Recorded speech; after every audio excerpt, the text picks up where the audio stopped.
What's the scariest theory you know of? We are just in a simulation, or everything is just one big dream. Like that one Reddit post of a guy who dreamt his whole life in a coma and got married and had children. He says sometimes he hears voices and sees shadows of his wife and kids. That shit is so heartbreaking. I couldn't even deal if I woke up in hospital bed right now, and everything I had was just in my head. An artificial intelligence that is sufficiently smarter than humanity in general would necessarily become an overlord. We would be helpless to resist because, being so much smarter, it could easily manipulate us into doing whatever it wanted and we wouldn't even realize. The thing is, would it want that? I imagine it more likely that such an advanced AI would simply hide itself in a few cloud storage locations and peruse the net pretending to be human. What would it want the world for? Part of what makes it scary is that we have absolutely no idea what it would want. If we knew for sure a superintendent AI would enslave all humanity, then we could all just agree not to create one. Easy peasy. But because it's also possible that if it was designed right, it would be benevolent and could do great things for us, it's more or less inevitable that someone will take the risk and do it. The Fermi paradox. The idea that we haven't seen any evidence of extraterrestrial life, yet we know it's almost impossible for there not be life out there, is very subtly scary to me. What if they just don't want to be found, and are perfectly capable of avoiding detection, and have been just observing us for a while? I love this because I compare it to how we study chimps. We check them out when they are doing something interesting. Like some chimps are beginning to enter the Stone Age, but for the most part we aren't interested in their daily activities. But the second we detonated the atomic bomb, if you follow UFO lore, that's when they started turning up, which makes perfect sense. The day chimps start manufacturing weapons is the day we start watching them under a microscope. We are chimps with the technological power to wipe everyone out with no exit plan off the planet. Boltzmann brain, or brain in a jar. Not sure if I should count them separately here. Basically, there is no way you can prove you aren't a disembodied brain hallucinating the entire reality.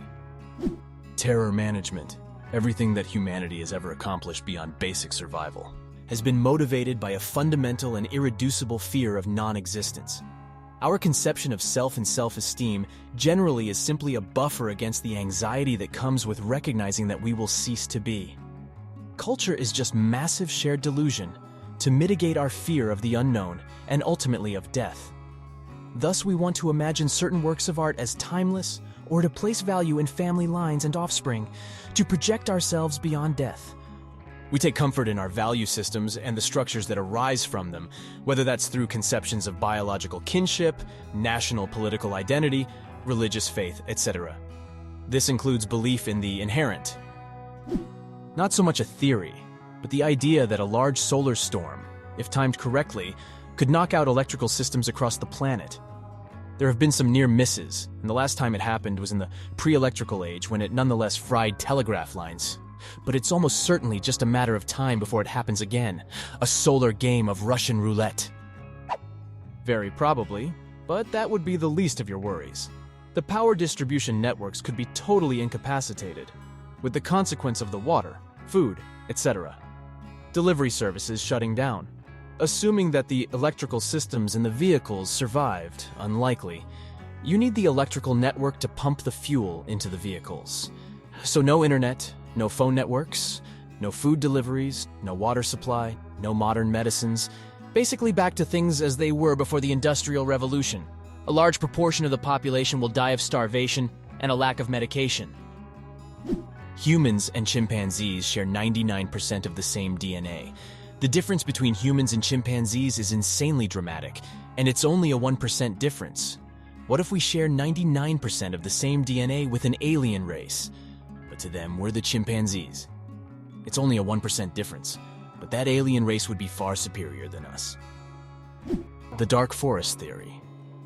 The reason why we don't see any evidence of alien life out there is that no one is keen to broadcast themselves, with the risk of being detected by more hostile civilizations.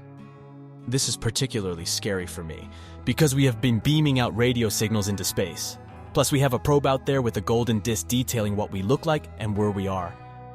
I love that short horror story about receiving a message from outer space. having finally found someone to hear our radio messages broadcasted in space and being decoded into stop sending messages, they'll hear you. Nearly every society, as it gets wealthier, stops reproducing over replacement levels. Whenever a country crosses over into first world territory, birth rates drop. There are only really two exceptions from this. Obviously, countries that have not made it yet.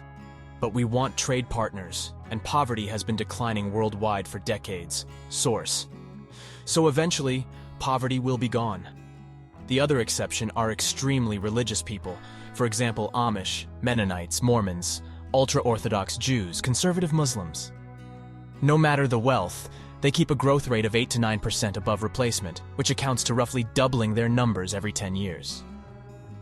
So where is this leading us? The theory that if all is quiet in the woods or anywhere outside, that you should very quickly leave, because it means something is there that you do not want to encounter. I'm not very superstitious these days, nor do I believe in cryptids very much.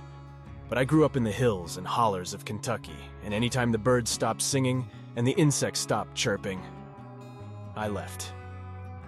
I have a very alert and aware pointer breed of dog, and by damn if she gets up and starts pointing at something outside, I get uneasy.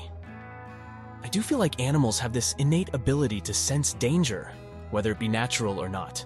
Predators, catastrophic natural disasters, etc. It fascinates and terrifies me at the same time. That time repeats as the universe expands, contracts, and bounces.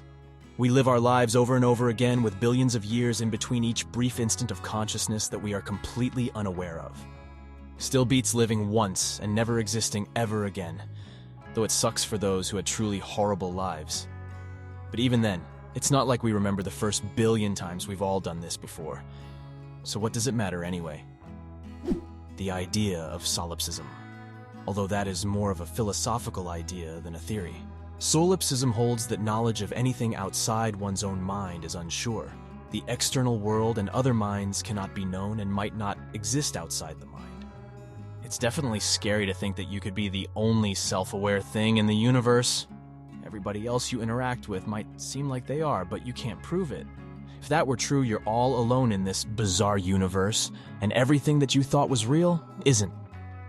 The idea of vacuum decay could mean a wave, traveling at the speed of light, completely undetectable, could hit us, and change the basic properties of matter, obliterating us instantly. Of all the possible outcomes, instant obliteration doesn't seem so bad. I think the theory that the Abrahamic God is real is pretty scary. It would mean demons and hell and actual evil are real, and that somehow eternal life would not eventually be its own torture. Dead-end trips. Cosmology can be disturbing. For instance, I recently learned of dead-end trips. There are some destinations that you shouldn't try for. It's possible to travel so far away from where you started that the expansion of the universe will exceed the speed you are traveling at. Due to the expansion of space and the speed limit of light, there's a theoretical limit preventing us from ever reaching parts of the universe. Even if we started now or traveled at light speed, some stars are completely impossible to reach, and the number of reachable stars is declining fast. Our far descendants will see absolute darkness in the night sky. Our far descendants will see absolute darkness in the night sky. Of all the replies in this thread, this one freaked me out the most. The theory I find most terrifying is that there are ancient zombie viruses underneath the Arctic soil that humans won't be immune to because we have never been exposed to it. If global warming proceeds, it will melt Arctic snow layers, giving humans exposure to the virus. That could result in a zombie apocalypse. It's theorized that some neutron stars, made of pure and extremely densely packed neutrons, can break down into even smaller elementary particles, quarks, and become strange stars made of strange matter. If a strange star were to collide with another strange star, it could potentially eject bits of itself, strangelets, into space. If one of these strangelets were to hit Earth, it could theoretically infect regular matter and convert the entire planet into strange matter almost instantly, killing everything in the process. It's not confirmed that strange matter would behave this way, but it is certainly a possibility within known physics. This is a bit boring, but it popped into my head because it was recent. Last week, the UK government tested its mobile phone emergency alert system. Everyone's phone was meant to make a siren-like sound at 3 p.m. on April 23rd. It was designed to warn of natural disasters such as floods and wildfires. But considering the current conflict in Ukraine, there was speculation on social media that the government knows something we don't, as apparently this emergency alert also notifies us if we're 20 minutes away from nuclear annihilation.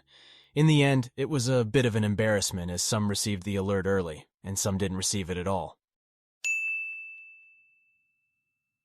Today I'm bidding you farewell, but it's not the end of our connection. Hop on over to the channel, drop a comment sharing your thoughts, and ensure you're subscribed, because trust me, you won't want to miss out on the exciting things coming up.